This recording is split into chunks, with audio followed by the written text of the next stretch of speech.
e lideranças. Olha, se ela está na chapa, é porque significa que a gente pode entrar e que vai estar bom para a gente. É a digital, né, do Ciro Nogueira na chapa. Digital, bom, agora a Solange Souza está no ponto, está ao vivo e vamos entrevistar a partir de agora o pré-candidato a presidente da República, o ex-juiz, ex-ministro Sérgio Moro. Muito boa tarde, pré-candidato, obrigado pela entrevista. Boa tarde, muito prazer estar aqui conversando com vocês, um grande alô. Ananias, um grande prazer estar falando aqui com a TV Meio Norte e estar aqui no Piauí, em Teresina, conhecendo essa população maravilhosa. Muito obrigado, pré-candidato, pela gentileza de nos atender. Aqui estão os jogadores do Jogo do Poder. Vamos entrevistar o senhor, cada um vai lhe fazer uma pergunta. Eu começo com Cíntia Lages. Boa tarde, obrigada pela entrevista. Cuidado com a saudação, viu? Essa questão de levantar a mãozinha está complicado esses dias aqui no Brasil. Mas é o seguinte, ontem... Não, eu não tenho nada disso, esse aí não tem, pelo amor de Deus. esse aí não tem. Só uma brincadeira para a gente relaxar um pouquinho. Bom, lá no Ceará, o senhor apresentou esse cartão de princípios cristãos, que é uma espécie de manifesto com 41 pontos e praticamente traz à tona uma pauta de costumes. Uma pauta de costumes que trata, por exemplo, eu até anotei aqui alguns pontos: a defesa do Estado laico, o combate a preconceitos e estereótipos contra qualquer pessoa, religiosa ou não, respeito às preferências afetivas e sexuais de cada indivíduo. Ao mesmo tempo, essa pauta, essa carta apresentada aos religiosos, ao mesmo tempo o senhor fala, não vou avançar na legislação do aborto. Aí, lá no seu Instagram, o senhor posta defendendo aquele projeto da pobreza menstrual, criticando o presidente Bolsonaro por ele ter vetado. É uma pauta de costumes. Vindo o senhor do Poder Judiciário, eu fico me perguntando se não é uma incoerência essa pauta de costumes nesse momento que o senhor está se lançando candidato. E pergunto mais ainda, teríamos um presidente terrivelmente cristão se o senhor for eleito? Cíntia, eu tenho formação católica, tá? Eu estudei em colégio de freira, na minha cidade, lá em Maringá, interior do Paraná. Tá? Era colégio Santa Cruz, das Irmãs Carmelitas. Depois eu estudei em escola pública. Então eu conheço bem a Bíblia, tenho uma formação cristã. Agora, o Estado é laico.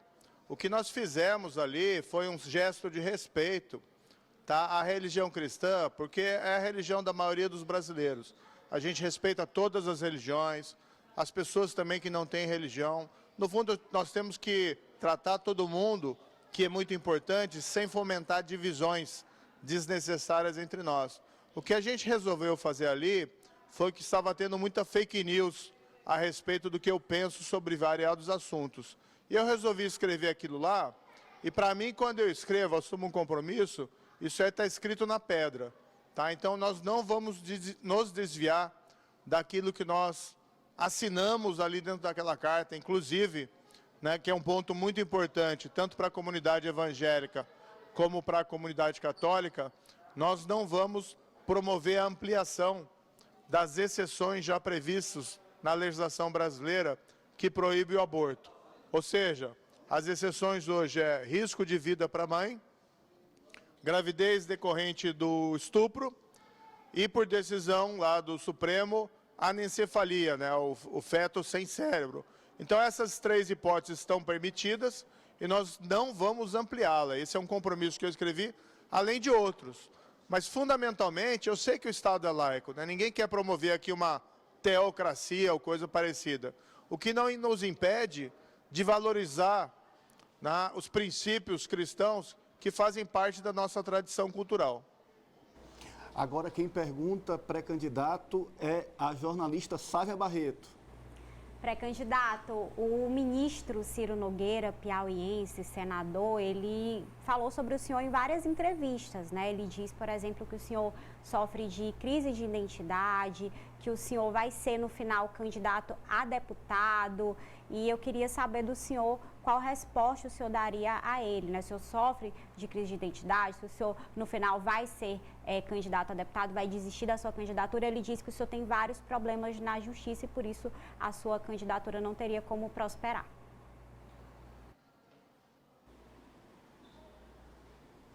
Eu acho até engraçado essas críticas do senador, ministro, né? Eu normalmente tenho respondido só ao Bolsonaro e ao Lula. Mas como o Ciro Nogueira hoje manda no Bolsonaro, então eu vou tomar essa liberdade de responder. Olha, ele estava lá atrás com o Lula, abraçado com o Lula. Em 2018, ele ofendeu o Bolsonaro, dizendo que jamais votaria nele. Hoje está lá do lado do Bolsonaro. Então a incoerência é ali. O que, na verdade, a gente tem que perguntar, em vez da gente ficar com essas questões pequenas, é assim, o que o governo federal pode fazer para o estado do Piauí? Porque hoje a gente vê, apesar do Ciro Nogueira estar lá dentro do governo, mandando no Bolsonaro, o retorno para o estado é muito pouco, né? A gente vê as pessoas aqui com dificuldades, as estradas estão esburacadas, promete-se um porto aqui há décadas, a construção de um porto lá em Luiz Correia, para escoar a produção aqui dentro do Piauí e o estado prosperar, e a gente não vê nada, né? Não é todo piauense que pode comprar uma ilha, viver numa ilha. Então a gente precisa mudar, né? A política tem que ser para benefício da população. O meu projeto é muito claro, eu tenho falado isso, é pré-candidatura à presidência da República. A candidatura realmente depende das convenções que vão ser em agosto, em julho, mas esse navio aqui já zarpou, porque a gente acredita que o país precisa de algo melhor do que Lula ou Bolsonaro. Precisa ter um projeto que retome o crescimento econômico, que retome emprego e melhore a renda das pessoas. E vamos parar, né, com essas bobagenzinhas que se fala, para a gente se concentrar no que importa e discutir como a gente melhora o país. Apoliana? Boa tarde, ex-ministro, pré-candidato. Falar então sobre geração de empregos. Um estudo do Diese aponta que, por conta da Lava Jato, os investimentos que deixaram de ser feitos na Petrobras e na construção civil levaram à perda aí de cerca de 4,5 milhões de postos de emprego. Mas o senhor faz uma propaganda de geração de emprego, que o Brasil precisa disso. E o senhor, obviamente, trabalhou na Lava Jato. É difícil associar? Como é que o senhor vai fazer, comunicar para os eleitores nesta pré-campanha que o senhor quer geração de emprego, mas que essas ações tiveram aí esse déficit de 4,5 milhões de pessoas desempregadas? Olha, a gente tem que falar a verdade. Quem destruiu o emprego foi o PT, o governo do PT. Passou aí, teve aquela recessão de 2014 a 2016, que causou um monte de desemprego. Eles quase quebraram a Petrobras. Você ter uma empresa de produção de petróleo é equivalente a você ter uma mina de ouro. E o PT, porque teve toda aquela roubalheira e também tomou decisões ali erradas na condução da política de preços da Petrobras, quase fez a Petrobras quebrar. Quem fez as empresas da Lava Jato, investigadas na Lava Jato, quebrarem, foi o esquema de corrupção que foi feito pelo governo do PT. Então, essa conta aqui, vamos deixar muito claro, essa conta é de quem se corrompeu e não de quem combateu a corrupção. Tá? Nós tomamos todos os cuidados para evitar problemas. Agora, a gente não pode fechar os olhos para quem paga ou quem recebe suborno. Os verdadeiros culpados pela crise de 2014 e 2016, que levou àquela quebradeira, chama-se Lula e governo do PT. Essas são as pessoas responsáveis. O resto é inverter a lógica. E as pessoas não são bobas. Elas sabem a verdade do que aconteceu. Agora, o nosso projeto, eu posso te assegurar, está no foco, no centro dele, a volta do emprego através de um crescimento econômico duradouro, com responsabilidade social, mas também com responsabilidade fiscal. A gente tem condições, sim, tá? Desde que a gente tenha um governo que seja voltado para a população e não para Brasília, como acontece até hoje. Ari? Boa tarde, pré-candidato. Quero falar de terceira via. O senhor disse que até toparia debater com o pré-candidato do PDT, Ciro Gomes, se ele ficasse um tempo sem agredi-lo, sem dizer palavrões. Mas ele recentemente o classificou de anta, pateta e idiota. Foram termos todos aspiados que ele usou em relação ao senhor para se referir à discussão sobre teto de gastos e investimento em obras públicas. Diante disso, a possibilidade de haver uma união entre nomes da terceira via é zero? Não, nós temos conversado com vários partidos políticos, temos conversado também com vários agentes políticos, só que para qualquer união você precisa ter liderança, isso a gente tem. Projeto, a gente está construindo. Tá? Minhas viagens pelo país, inclusive aqui para o Piauí, é para conversar com as pessoas, ouvir as necessidades, ouvir as sugestões delas para esse projeto. A gente está construindo essa aliança primeiro com as pessoas, tá? Com o setor privado. Eu acho assim, não vai ter um projeto de país que vai ser construído, um bom projeto, entre quatro paredes lá em Brasília, ou entre conchavos numa mesa de políticos. A gente tem que conversar com as pessoas. Depois essas alianças vão vir, naturalmente, porque o que eu tenho visto em geral, o que eu ouço das pessoas, tanto uma insatisfação com o governo atual, que é um governo que fracassou em muitas coisas, mas entre elas na economia, porque a economia está andando de lado, e uma insatisfação com o governo passado, né, que era o governo do PT, que também acabou numa grande recessão, sem falar nas outras coisas. A gente quer construir um país moderno, diferente, e tem espaço para todo mundo que queira aderir a esse projeto, tá? O que não dá é para a gente ficar nesses debates ofensivos, xingando as pessoas. Eu acho que os brasileiros merecem mais do que isso. Eu tenho um passado aqui, tá? De juiz. Eu enfrentei a grande corrupção nesse país. A pressão para que a gente não fosse adiante era enorme. A gente enfrentou o crime organizado. Então, eu não tenho medo de cara feia. Agora, eu não vou entrar num espetáculo circense de debate com quem não sabe conversar, com quem não sabe discutir projeto, com quem só sabe falar bobagem, entendeu?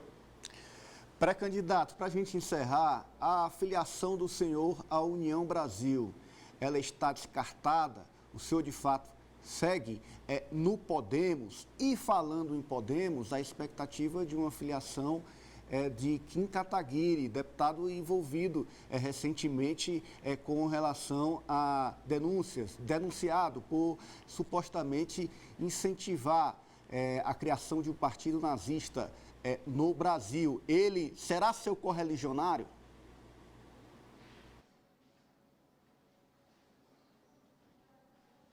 Olha, o nazismo, eu até me pronunciei já na rede social, nem precisava falar isso, que é uma coisa que todo mundo tem como presente. O nazismo é algo abominável, tá? É um crime, uma ofensa tanto ao povo judeu como a toda a humanidade. Então, o nazismo não se discute, o nazismo simplesmente se repudia. É algo totalmente fora de qualquer espécie de cogitação, né? Eu quero aqui até registrar meus respeitos a todo mundo que fica ofendido com a gente começar a discutir aí questão de nazismo. Isso é uma discussão que não tem lugar numa democracia moderna, no nosso Estado de Direito. Tá? A questão lá do deputado Kim, isso tem que perguntar para ele. Ele já pediu desculpas. Tá? Eu acho que ele se equivocou profundamente em relação a essa fala e ele já pediu as escusas, pediu as desculpas a todas as pessoas, como tem que ser. Tem realmente que pedir desculpas nesse caso. Agora, ele tem um histórico como parlamentar, e não vamos apagar esse histórico, porque ele cometeu esse erro brutal. Tá? Mas não reflete o que ele pensa, foi uma gafe verbal, pelo menos segundo o que ele está falando. Mas vamos deixar muito claro, né? Eu sou, desculpe dizer isso, óbvio, meu nome é Sérgio Moro, eu respondo pelas minhas falas e pelos meus pensamentos. E eu sempre fui um ardoroso defensor, tanto da democracia como dos direitos humanos. Tá? Então essa é a minha posição. Eu não sou nem o MBL, não sou nem o Podemos, eu não sou qualquer outra pessoa.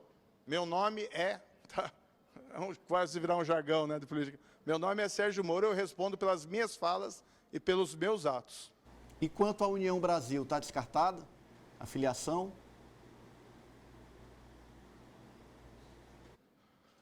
O que existe é muita especulação. Nunca houve uma situação em que eu me coloquei dentro do União Brasil. Na verdade, nós fomos procurados, tá? Desde o momento que nós nos filiamos, nós fomos procurados por vários partidos e por vários deputados, vários agentes políticos, inclusive do União Brasil, que querem nos dar apoio. Estando eu no Podemos ou se estivesse em qualquer outro partido, esse apoio viria de qualquer forma. Porque, no fundo, aqui é um projeto de país que a gente está construindo, é diferente das propostas desses extremos, tá? E a gente tem a credibilidade, tanto pelo período da Lava Jato, como pelo período do Ministério da Justiça, em que a gente demonstrou que a gente encara qualquer desafio e tem um passado de integridade. Então, a gente tem tido muito apoio, mas nunca houve essa situação de eu ir para a União Brasil. Tá, então, quero agradecer. Posso só Pois perguntar, não, Cíntia. já que ele falou que, né, eu sou Sérgio Moro e as declarações respondem pelas minhas, o senhor acabou de dizer que o que o deputado fez foi cometer uma gafe. Eu pergunto, apologia ao nazismo é uma gafe ou é um crime, como definiu o presidente do Senado ontem, Rodrigo Pacheco? Não, eu disse que ele cometeu um erro brutal, Agora, quem tem que responder por isso é ele, não eu. Não, eu queria a sua opinião então eu falo sobre isso. por mim e digo as minhas palavras. Tá Então, o certo. senhor considera uma gafe e não um crime? Não, eu acabei de falar para você que foi um erro brutal. Não coloque, Ok. desculpe, palavras na minha boca. Tá? Eu deixei muito clara a minha posição em relação a esse tema. Tá? Nazismo é um crime abominável. É uma ofensa ao povo judeu e à humanidade. Minha posição é muito simples e cristalina quanto a isso. Tá? Peço para não tentar aqui, me desculpe com todo respeito, manipular as minhas palavras. Tá muito claro, pré-candidato, o seu repúdio ao nazismo, a sua posição neste episódio. Eu quero agradecê-lo, portanto, a entrevista aqui ao vivo, no Agora, Jogo do Poder, na Rede Meu Norte. Muito obrigado. Muito obrigado. Mais um prazer aqui conversar com vocês, tá? E um prazer estar aqui no Piauí, em Teresina. A gente vai continuar a nossa jornada. Tá certo. Boa sorte, boa caminhada aí pro presidenciável Sérgio Moro. Olha, agora eu quero falar para você da Vértice. Sabe por que o diferencial da Vértice é o melhor para você, para a sua família